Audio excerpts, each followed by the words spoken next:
to start lesson 3. Good evening, everyone. So today let's start with a workshop of Chinese characters. I'd like to learn a little bit of Chinese character each time. This Chinese character doesn't have much something to do with Buddhism sometimes, but it's a basic one, and it's very necessary stuff. Water. So let's learn how to write water. So this is how we write water. First, a vertical line, and then go to the left side, and like this. And then go to the right side. That's all. This is water. Water in Japanese sounds pronounced or reads as mizu, mizu, yes. Or sui. Two ways of pronunciation. Mizu, mizu. Sui, sui. So, could you exercise a little bit with the pen on the sheet of paper?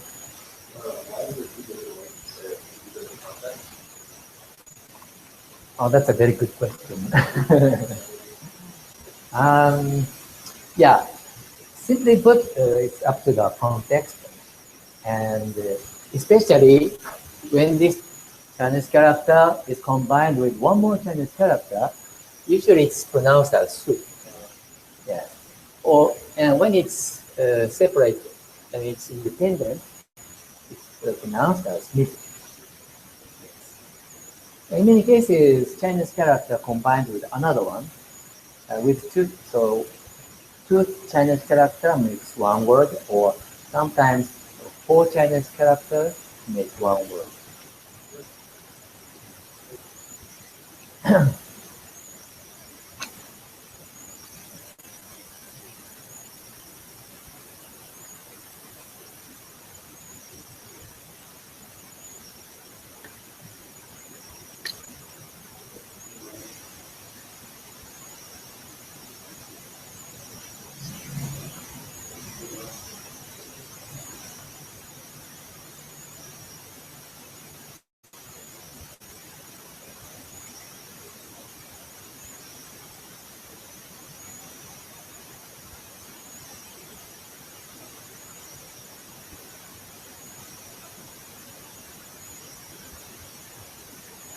Jerry, are you familiar with this Chinese character?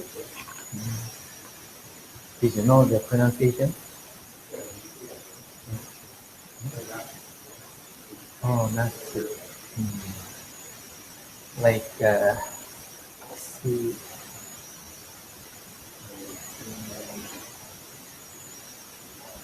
If you say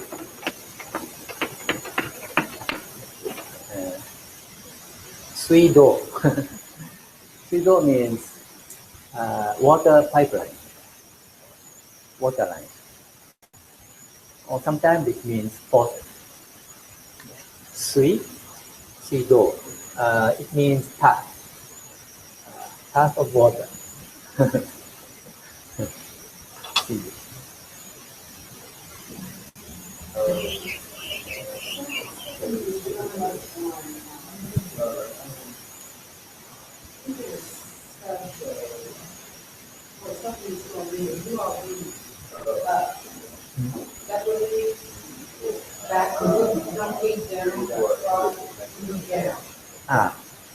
Downward. Yes. From top to bottom, from right to left. Right, okay. Like this one. This one, they read from top down. Okay. And then right side first, then left side. Yeah.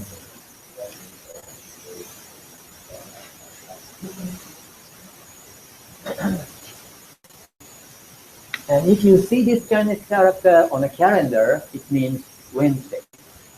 Yeah.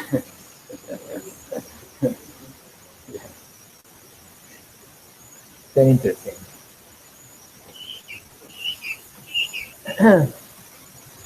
Okay, that's all about Japanese Chinese characters. So it's been a series of lecture about the true nature of human existence. Today is the part four, because this true nature of human being is a parable, the title of a parable which was taught by Shakyamuni Buddha uh, 2600 years ago. Because this parable is very deep, we've been learning how to understand this parable uh, with the explanation of each element of the story. The last time was about autumn evening, right? The loneliness of life. So today is the continuation of this story. So first, let's watch the short video about this parable. It's about 8 minutes.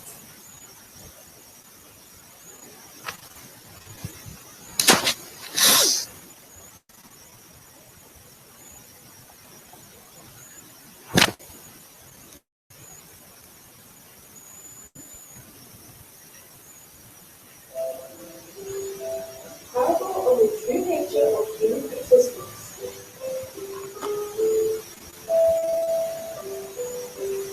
One day, the king of Warsaw, in captivity, went to visit Shakyamuni Buddha's temple. This is where human beings come up. Shakyamuni Buddha, in captivity, who was listening to Buddhism for the first time.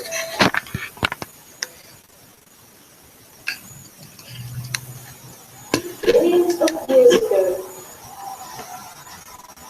the traveler wandered alone across the vast, grassy plain. It was a dreary autumn evening, and the chill wind blew. As he hurried along the path, all at once he noticed bright objects scattered around and came to a stop, wondering what they could be. He picked one up and was startled to discover that it was a human bone. What were so many bones doing in such a place? Lost in thought over this, he moved not a step further. Soon from the darkness ahead, he heard something moving and a strange growling sound. He peered into the gloom and made out the distant figure of a fierce tiger, maddened by starvation, racing straight at him. Instantly the meaning of the bones became clear. Other travelers, passing this way like him, must have been eaten by the tiger. Instinctively he sensed that he was in the same situation. Terrified, he ran back the way he had come, desperate to escape the tiger's jaws. But no human can outrun a tiger. Before long, he felt the tiger's terrible hot breath at his back. It seemed that he had taken a wrong turn, for the path ended suddenly in a sharp cliff. He was trapped. A single pine tree stood on the cliff. The traveler thought that even if he climbed the tree, he wouldn't be able to escape from the tiger. All he could do was despair. Fortunately, right after that, he spotted a vine hanging from the bottom of the tree at the edge of the cliff. Needless to say, he grabbed hold of the vine and lowered himself as far as he could. The traveler had narrowly escaped with his life, as when he looked up, he saw the tiger on the cliff. Frustrated at seeing its prey away, the tiger began to growl. Good grief, he murmured. It's a lucky thing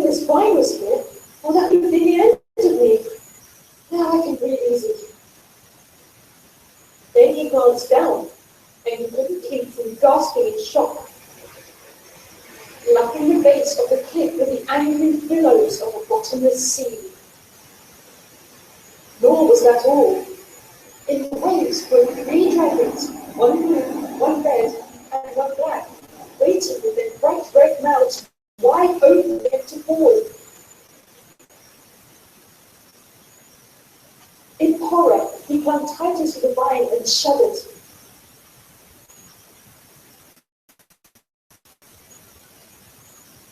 However, human emotions are fleeting. After a while, the traveller began to feel hungry and looked around for something to eat. That's when he made his most horrifying discovery of all.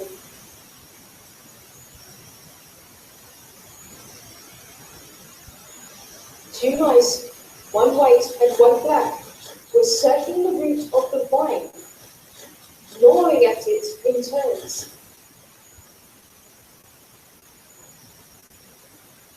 The traveller's face turned pale, his teeth chattered, and he shook uncontrollably.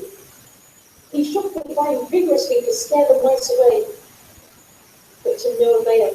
They just kept on chewing at the same pace.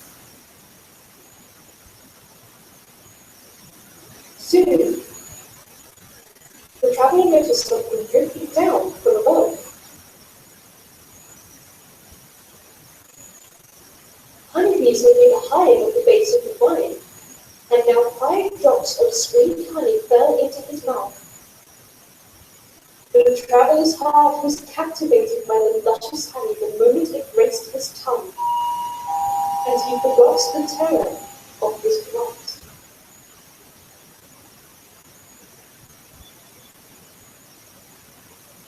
When Shakyamuni Buddha's sermon reached this point, King Prasenajit stood up and shouted, "Lord, everyone, please stop. Don't continue that story anymore, please."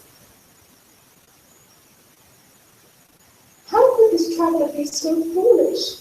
How could he ever forget how terrible it is for him to be in such danger with only the distraction of 5 honey drops?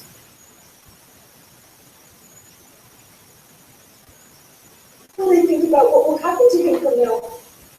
I am too frightened to hear any more of this story.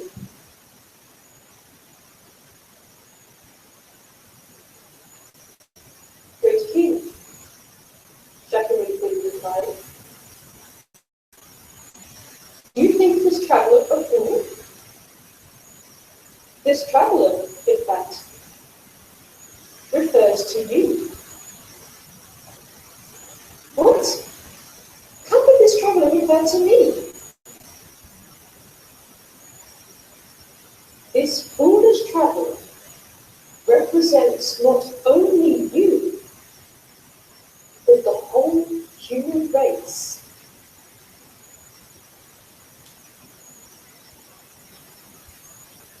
At these words of Shakyamuni Buddha, the entire audience stood up in shock.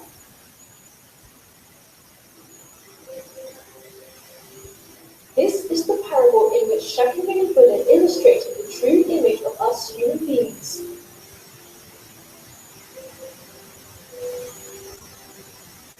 The traveller. The autumn evening. The white bones. The tiger. The pine tree. The vine. The white mouse and the black mouse. The bottomless sea. The 3 dragons. And the 5 drops of honey.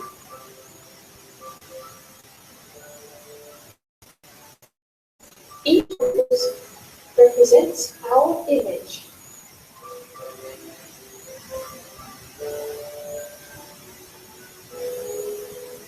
Let us thoroughly learn the purpose of listening to Buddhism through this parable that Shakyamuni Buddha taught.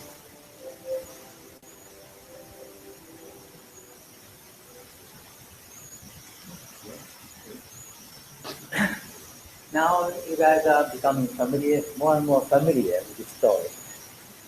Maybe you can explain the synopsis to kind of you. I hope. So, so today a lecture is about white phone, and if you look at the meetup page advertisement, it was advertised as how to deal with the death of our loved ones. I'm going to cover this too today. So in today's lecture, there are only two things that I would like you to understand, and only two things. So I hope you keep these two things in mind. So in this parable, Shakyamuni Buddha said, this traveler represents not only the king but the all human race. So 2 weeks ago, I explained about traveler. We are the traveler. So this is the picture of this parable. Can you see the traveler? Traveler is here, hanging from the vine, from the cliff. So we are all in such a precarious condition. So Shakyamuni Buddha is giving us a wake-up call. So what's that call? So first, today is let's get into today's topic, white phone. In short, this means other people's death. So in this story, traveler was taken aback when he picked up one white bone.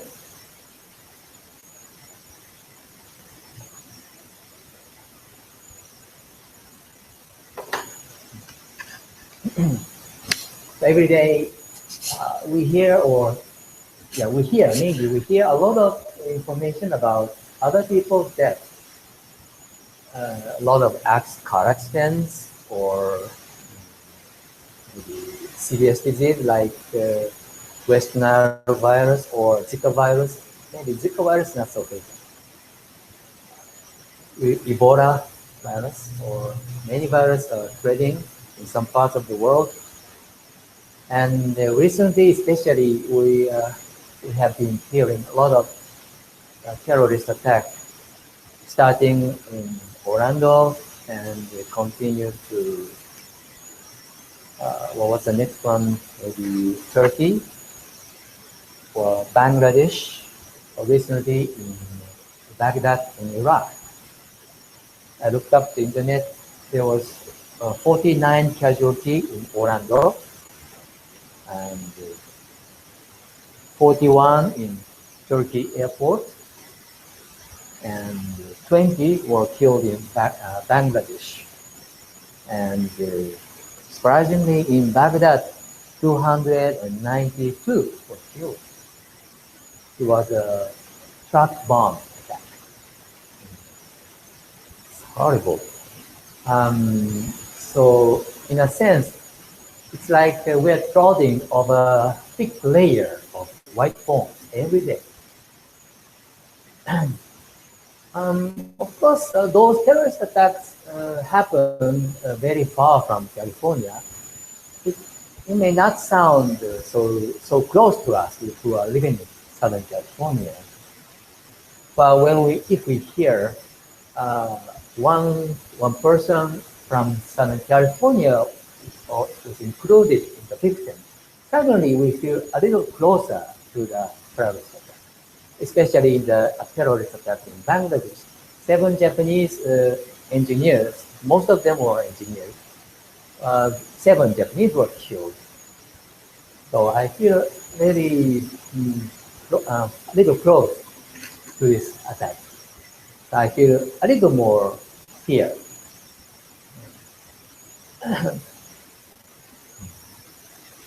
Or maybe 2 years ago, young guy was shot to death in Gardena. Do you remember this incident? It happened in CBS parking lot. Yeah, one young guy was mistaken as a bicycle thief, and he was not a really criminal, but police officer tried to investigate him, but somehow he resisted, and on the spot he was to death. Um, so I, that was the first time I heard some shooting happened in Gardena. So that was at that time, yeah, I feel a lot of anxiety.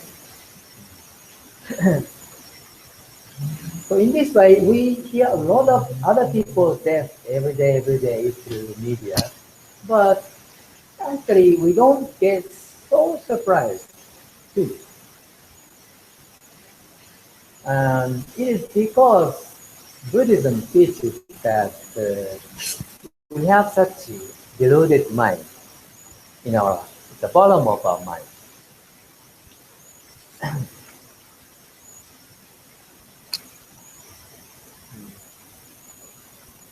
This is our one of the deluded mind. The mind that thinks, I will never die. It sounds ridiculous and sounds a little childish, but actually everybody has this kind of mindset into the depth of our heart. Well, of course, some may want to argue that. But I know we all going to die in the end. All these things are going to die in the end. Nobody can avoid death. No. That's a fact, scientific fact. Yes, this is a theory, but we know this fact only in theory. Let me prove it. It's so simple. Let's say, do I think I'm going to die tomorrow? Of course not. How about you, Jared? Do you think you're going to die tomorrow? You are planning something that you want to do tomorrow, right? But not only tomorrow, but the day after tomorrow, the day after, 2 days after tomorrow. So what happens tomorrow? Uh, I think I will. I think I will not die the day after tomorrow, right? So this continues endlessly. When the day after tomorrow comes, I will think I will not die tomorrow. Like this. This will continue limitless.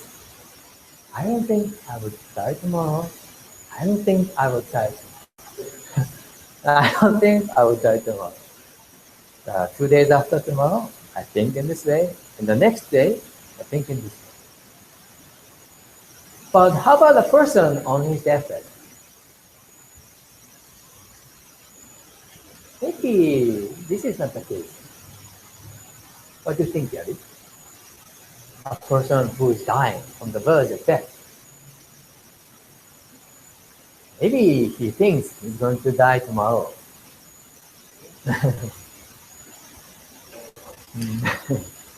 Actually, yeah, of course, we need to do a lot more research. But in my experience, I had a irregular pulse 6 or 7 years ago. It was at that time I had a maybe because of stress. This regular pulse caused me a lot of trouble, and at one day, I thought my heart is going to stop. Yeah, and I collapsed and like this, pressing my heart, but I didn't think I'm going to die. Yeah, for some weird reason. I think this applies to all people.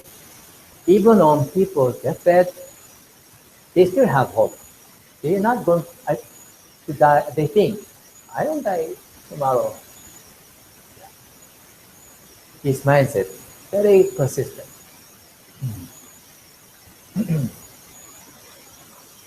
So this mindset is totally different from our rationality. We all have rationality. We all have logic. We try to reason everything. So we have such scientific mind. But that into the depth of our heart, this kind of deluded mind really exists. Like, materialism. People who believe in materialism. Those people believe that their true self is their brain. The brain creates everything. Their emotion is the result of the chemical reaction in their brain. So when the brain is decomposed, they will disappear from this world. So basically speaking, materialist doesn't believe in the afterlife. Did you know that? It's like atheist. But I heard one interesting episode that happened in China. China is, as you know, a communist country. They all believe in materialism. Of course, there are exceptions, but most of them believe in materialism, especially in people in government authority. But one time, the leader of China passed away. I forgot his prime minister or the much higher than his prime minister. Anyway, the leader of communist China passed away. On his deathbed, he said to people that I'm looking forward to seeing Stalin. You know, Stalin is a communist leader in Soviet Union, who is very notorious, who said to have killed thousands of people. But anyway, Stalin is the hero in the communism. So he said he's looking forward to seeing Stalin in the afterlife.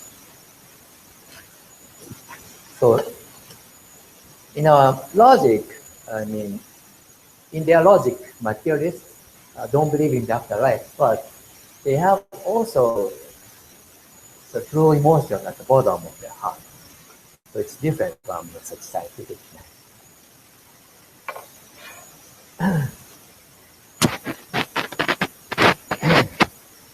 Yeah. Do you know the word bucket list? Bucket list. It's not written in my dictionary, but bucket list. It comes from the phrase kick the bucket. When you're done, it means kick the bucket means to die. So the bucket list is something that we want to do before we die. Some people say, "Oh, I want to fly around the world in a balloon." Some people say, "I want to have a authentic French cuisine at a 5-star restaurant in France." Or some people want to climb Mount Everest before they die. Maybe a lot of people make such a list, but if you really think, like I'm going to die in a week, I don't think I can do any of these. I'll be in agony and cannot do anything. It's beyond my imagination.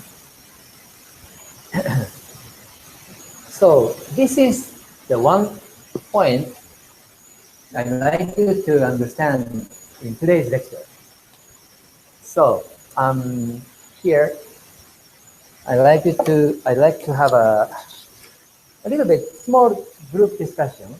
So let's get into a group of 2 people here and talk about when was the last time you picked up a white ball, or what was your reaction when you picked up the white ball, and whether you have such deluded mind, I will never die, actually in the depth of your mind now.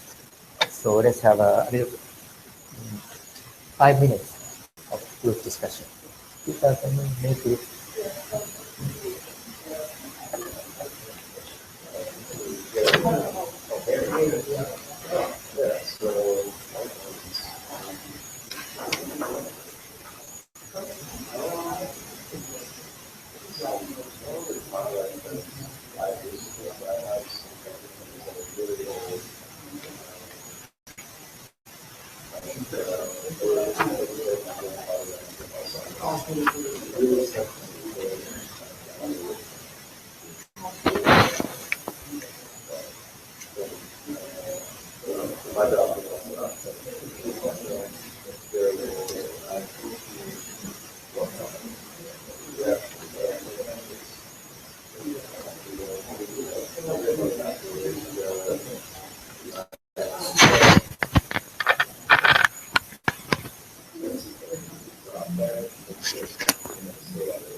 Okay, great.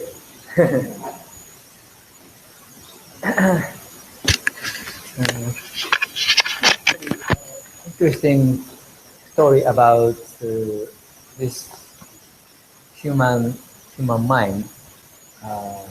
deep-seated human trait. We're divided into two sets of minds. One interesting story is written in this book, Unshakable Spirit, chapter 69. People who reduce everything to logic are not loved. So I don't read this book today in the meeting because I don't have time. So yeah, I hope you can read this chapter at home.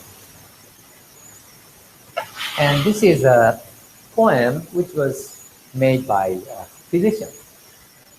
A Japanese physician once made this poem. Yeah, all this time. Patty, could you read? All this time because every other people who died were so uneducated. The other thought my own death is smaller than I could do. Thank you. Actually, this poem is written in the book You Were Born for a Reason. I forgot the page. I hope you can find it somewhere. The physician, I think this physician must be kind of older. He's not such a green doctor in his job. I think he's a mature physician. I think he's been seeing many patients dying in front of his eyes. So he himself experienced a lot of death of other people. And he knows a lot of knowledge about death, of course. But even such a person, he never thought he himself has to die one day. So when he himself was in the same situation, he was really surprised. That shows how our deluded mind is so deep rooted.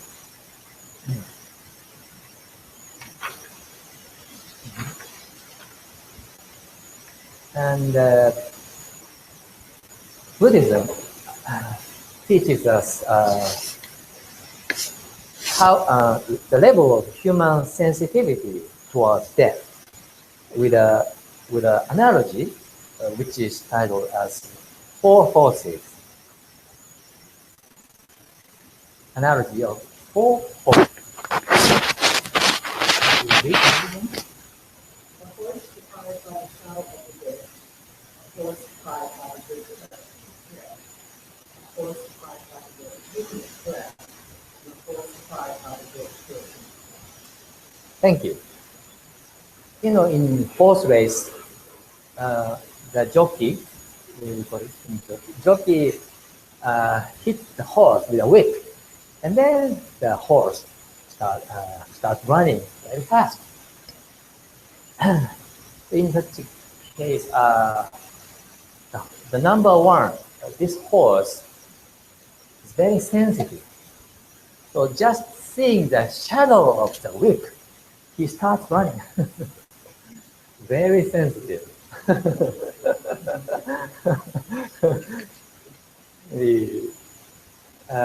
It's a, how do you say, reaction.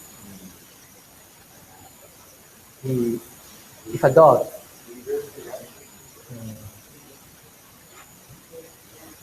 that reaction, I learned this a long time ago. If we show a dog food, the dog starts running mouth, have running mouth, his mouth starts running. Just showing the food before they are given the food. Just the image of food starts, his mouth starts running. So this horse is very sensitive. And then the second one, of course, this is very sensitive. Just with touching its hair, not the flesh, just the hair starts running. And the third one, this is an ordinary one, starts running when the whip hit its flesh. And the fourth one, a little dull horse. It doesn't start running until whip pierces its bones. Must be very painful. It's not piercing the bones. So this represents the sensitivity of human being towards death. Let me explain one by one. The first one, okay, this one, could you read, Jared? A horse that is surprised to see the shadow of the wheel is a very sensitive horse. In other words, it is a fleet horse. This represents people who get frightened to realize their own mortality when they see fallen blossoms of smoke from the tree. That is, this kind of people very sensitive to impermanence,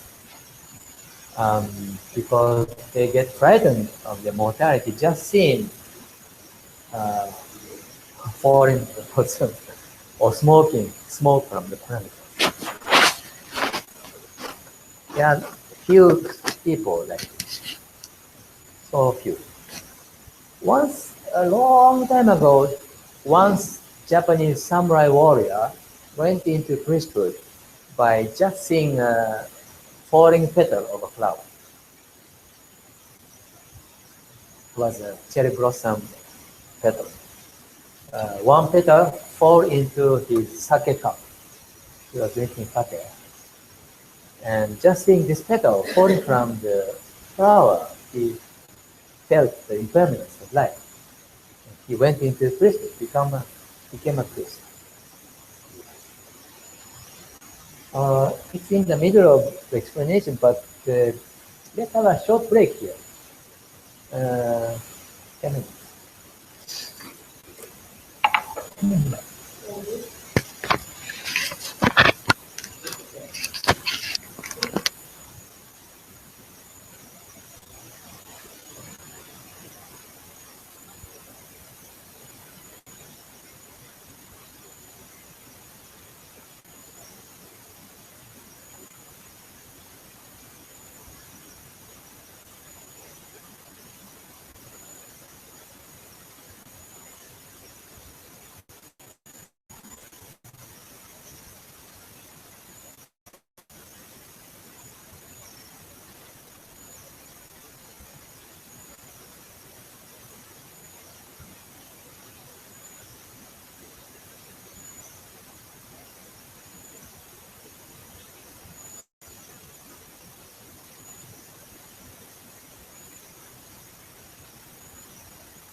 Let me continue explanation.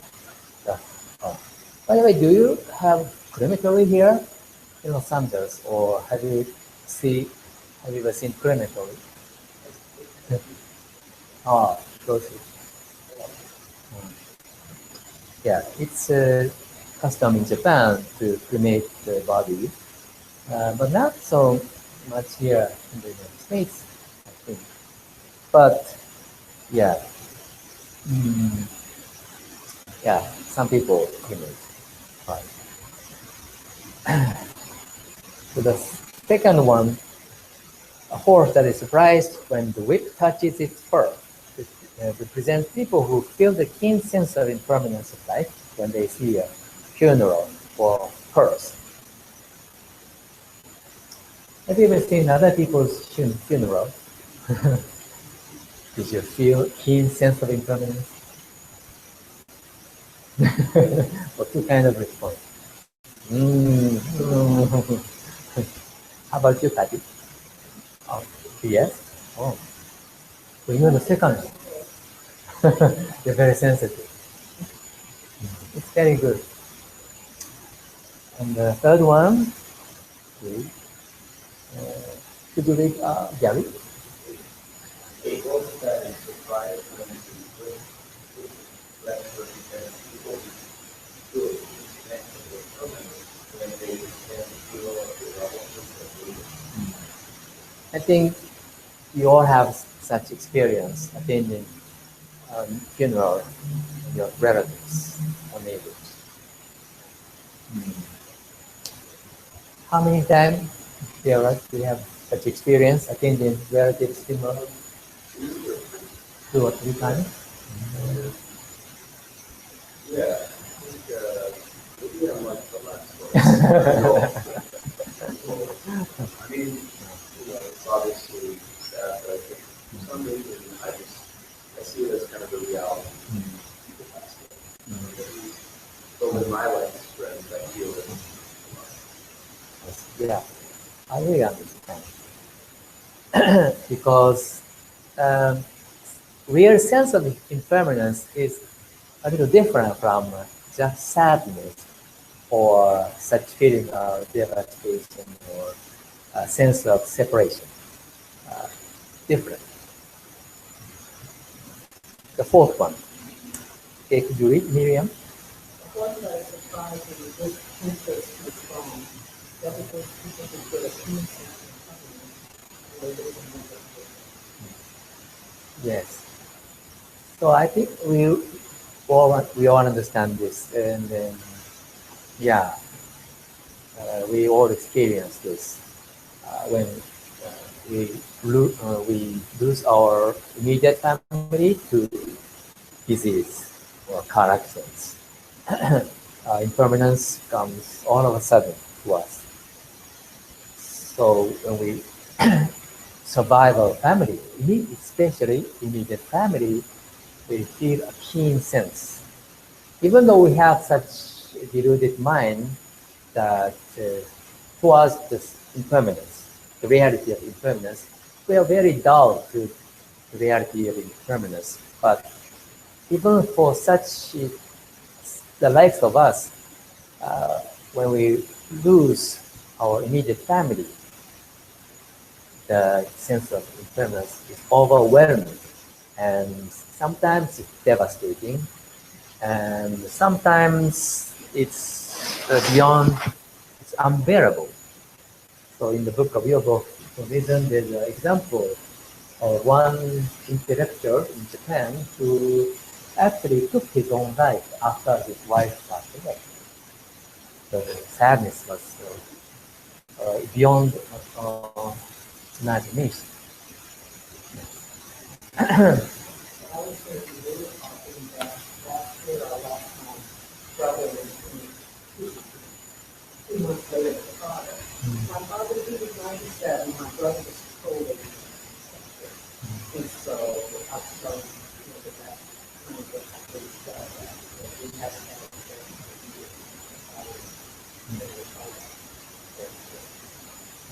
and so after that, I started thinking about it as this experience. I started consistent with how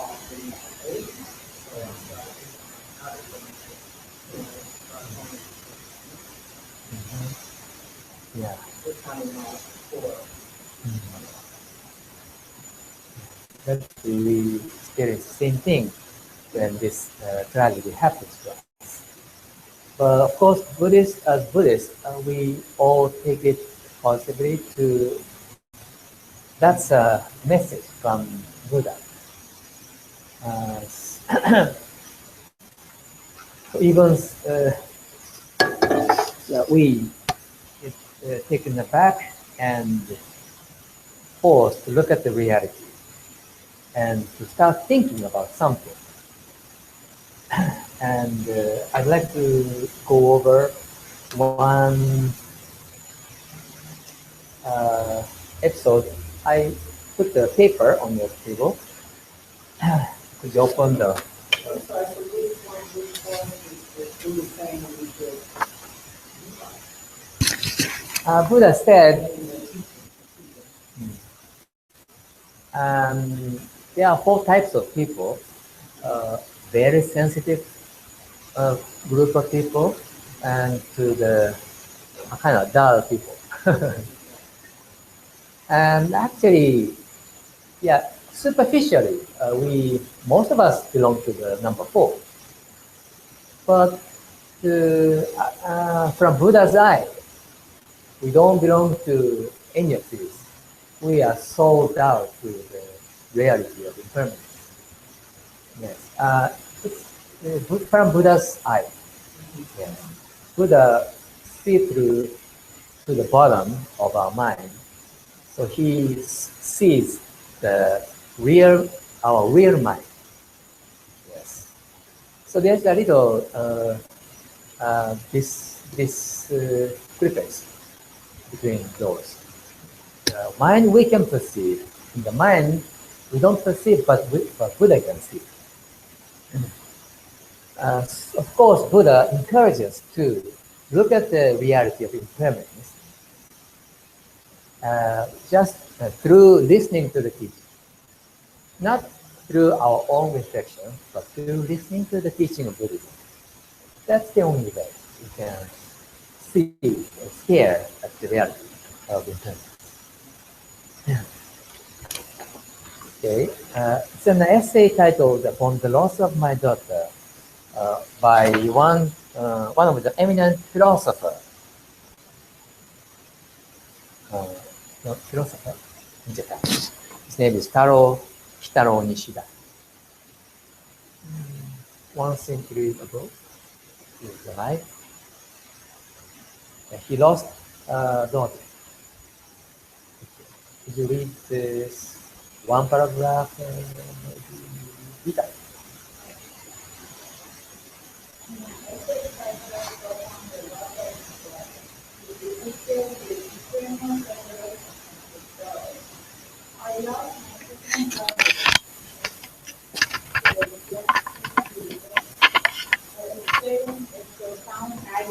Unlike anything before. Among many thoughts that crossed my mind, the strongest one was this: how can I reason the fact that my beloved daughter, who had been talking amiably, singing and playing until now, just disappeared all of a sudden, turning to a pinch of ashes in a mortuary urn? Thank you. We continue. If this is human life, there is nothing more frivolous than life. I believe there must be a certain meaning to life. The spiritual existence of human beings should not be such nonsensical. To solve the great issue of death is the crucial matter of our lives. With death approaching rapidly, even an eventful life is nothing more than a smoke on a windy day. We can truly find enlightenment on the significance of life only when we will have solved the problem of death. Thank you.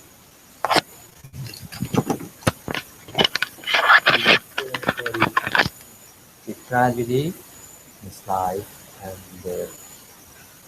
yeah, even though we had such deluded mind, we were so astonished and taken aback when such tragedy happens. In such a situation, for the first time, we see the reality of impermanence of our life and start thinking about life like this philosopher. So in Buddhism, it is called, there's a Buddhist saying, facing our impermanence of life is the first step in finding happiness that will never let us down.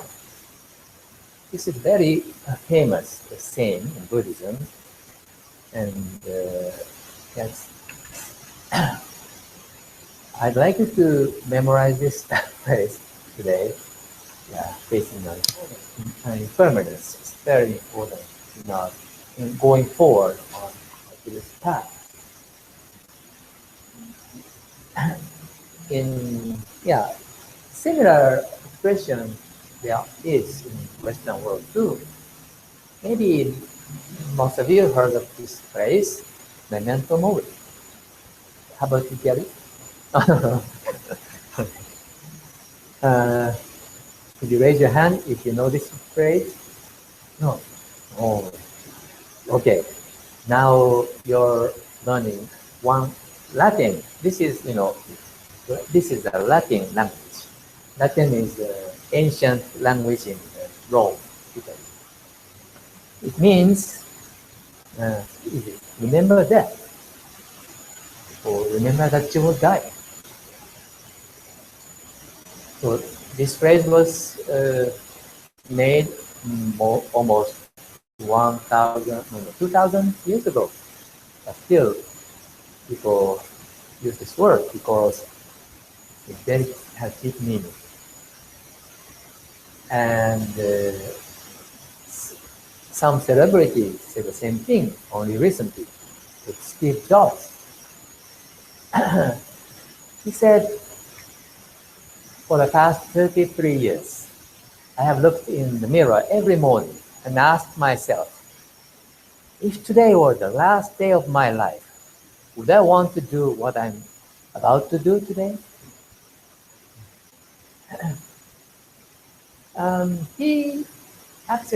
This is a well-known fact that he was very much interested in Buddhism. Maybe Zen Buddhism? Yeah.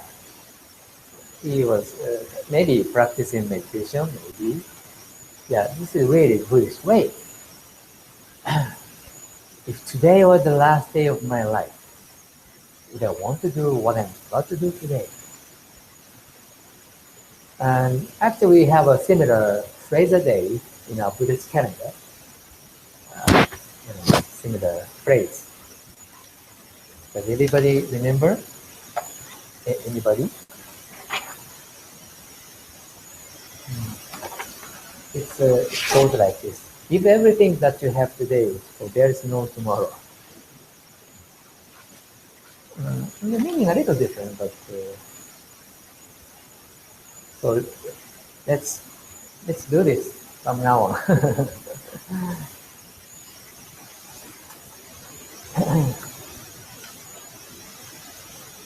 So by asking ourselves,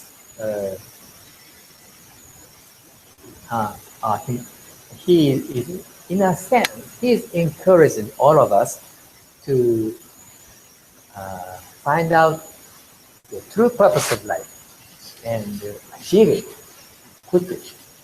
I think this is the message.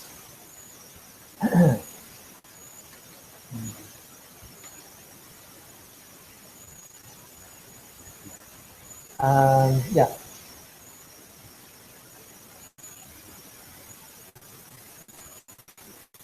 Maybe, okay, we can short story.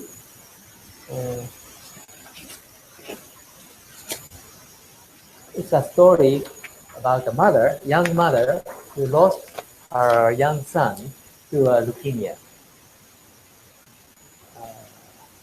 Before going to this, could you open the second page of the printout?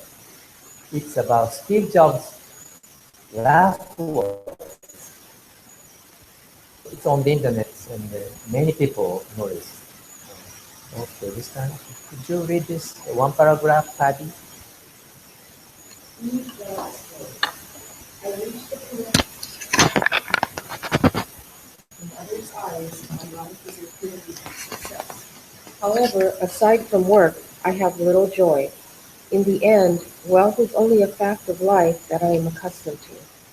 At this moment, lying on the sickbed, and recalling my whole life, I realize that all the recognition and wealth that I took so much pride in have paled and become meaningless in the face of impending death. Thank you. Could you continue again? In the darkness, I look at the green light from the life-supporting machines and hear the humming mechanical sound. I feel the breath of God of death drawing closer. Now I know when we have accumulated sufficient wealth to last a lifetime, we should pursue other matters that are unrelated to wealth. It should be something that is more important. Thank you. So what is death then? We realize that accumulating wealth or such a status is not the purpose of life. If he can start all over again, right? Maybe he wanted to pursue something else, which is the purpose of life. Then what is the true purpose of life? Such a sincere question arises naturally within our hearts when we face the reality of impermanence. As the philosopher said on the first printout, if this is human life, there is nothing more frivolous than life. I believe there must be a certain meaning to life. The spiritual existence of human beings should not be such nonsensical. Um, Her daughter died at the age of 6. So what was her life all about? Anybody would start wondering, naturally, start questioning about the meaning of life. So this philosopher might have known something about Buddhism. So he said to solve the great issue of death, the crucial matter of our lives. This is exactly the teaching of Buddhism. With death approaching rapidly, even an eventful life is nothing more than a smoke on a windy day. Steve Jobs' life must have been very much full of events, but still, when he passed away in his 50s, maybe, yeah, I think he thought his life must have been just a smoke on a windy day, like the samurai warrior Hideyoshi. Maybe you heard a lot about Hideyoshi up until now. Hideyoshi is a samurai warrior who became a ruler of all Japan. He built a big castle and built a golden tea ceremony room, and all the assets in Japan became his. But he said in his deathbed that his whole life was a dream within a dream. So this philosopher's daughter passed away at age 6. But 6 years of life, 20 years of life, 50 years of life, 80 years of life. There's not much difference from Buddha's eyes. When we, in retrospect, don't you think your whole life passed like a blink of an eye? Even 40 years or 50 years passed so quickly. Then another 40 years from now on will also pass so quickly. So his daughter passed away at age 6, but it's the same with us. So we have to face this reality and start seeking, pursuing the answer to the question, to the solution of the crucial matter of our lives. We can truly find enlightenment on the significance of life only when we will have solved the problem. So Buddhism deals head on with impermanence. Like the third page of the printout is about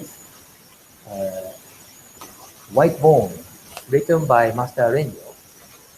It's exactly the same with one element of this analogy parable, True Nature of Human Existence, White Bone. So I didn't have time today to go over this passage, but the conclusion of this Master Renyo's letter, this is a letter written by Master Renyo, is at the last, written in the last paragraph. And so, because the impermanence of this world creates uncertainty for us all, young and old alike, each of us should immediately take to heart the crucial matter of the afterlife and, deeply entrusting ourselves to the Amida Buddha, we don't need that, to Amida Buddha, say the name Buddha. So this is the conclusion of this letter.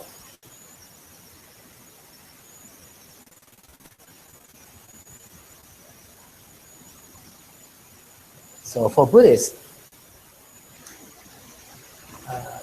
like this philosopher who lost their children to disease or sudden accident,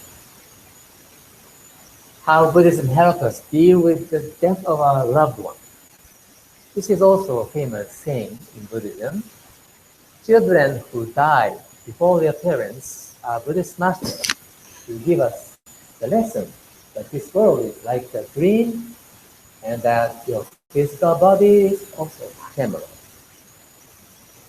We have to receive such message from the death of our beloved loved one.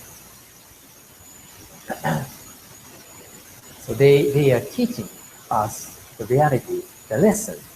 This whole life is ephemeral, and we have to seek the real purpose of life and make effort to achieve it quickly while we are still alive. Okay, this is all I have to talk this lecture about White Bone. We didn't have time to Q&A, so if you have questions, let's ask us anytime. So now we're going to sing the song of Onbuk-san together.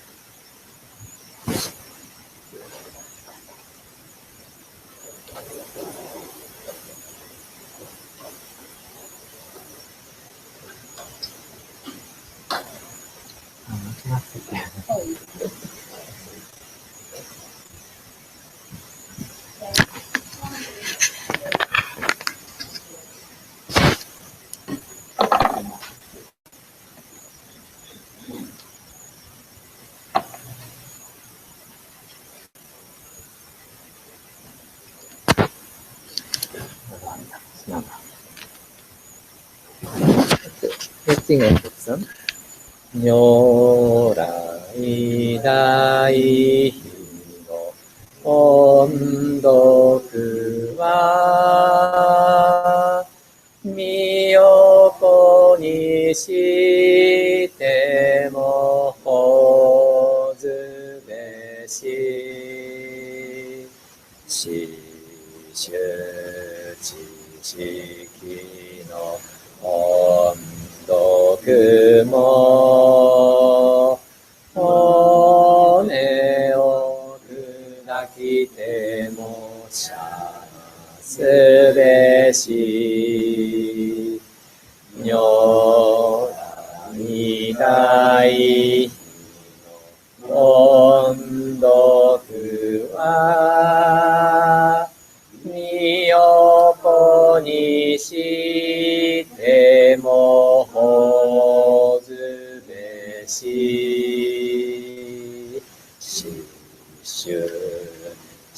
式の本国も骨を砕きてもさすべし。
The 6-year-old in our, what they say, our master really showing.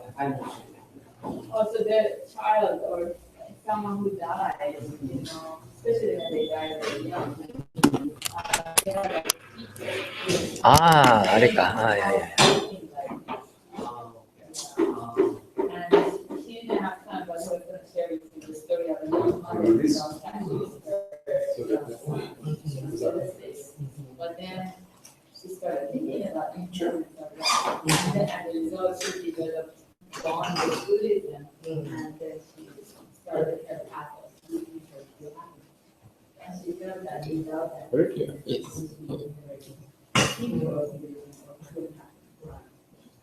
Hello. I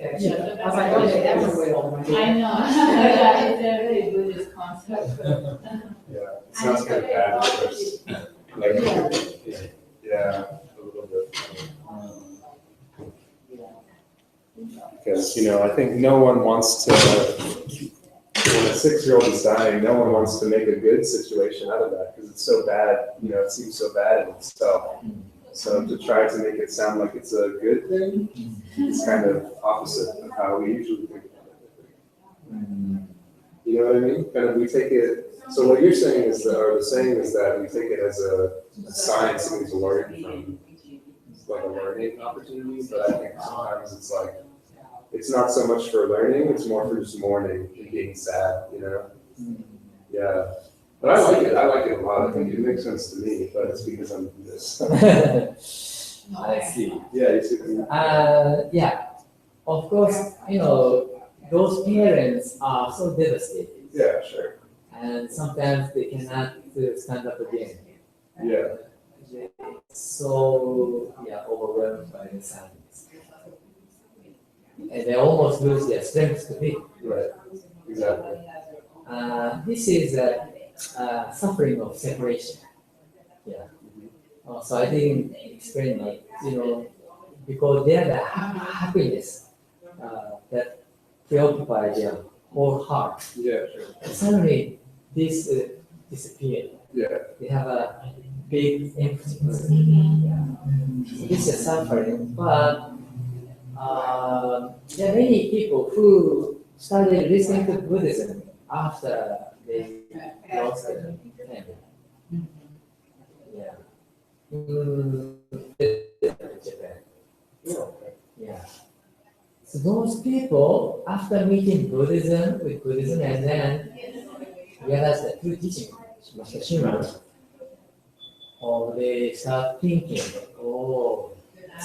if that family member, if my son hadn't passed away, maybe I wouldn't listen to Buddhism. Yeah, sure, absolutely. Yeah.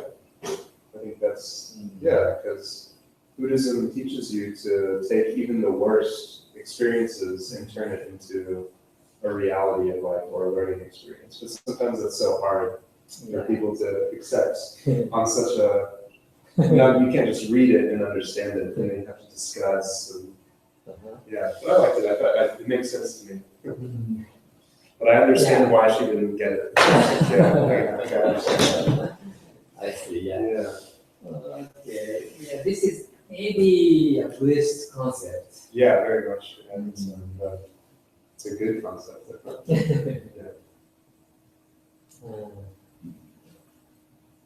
Okay, maybe let's do the project after you come back from Seattle. Okay. Early August? Yeah, early August. That's fine. Okay. Yeah. That sounds good. Yeah. Great, thank you. Yeah. Yeah. Sounds good. I'm looking forward. Yeah, me too. So I'll make sure I practice it and do all that. Yeah. I'll Yeah. get it, practice it. Yeah. Make sure I can do it. I practice singing. Okay, yeah. We'll all sing together. Yes. Okay, sounds good.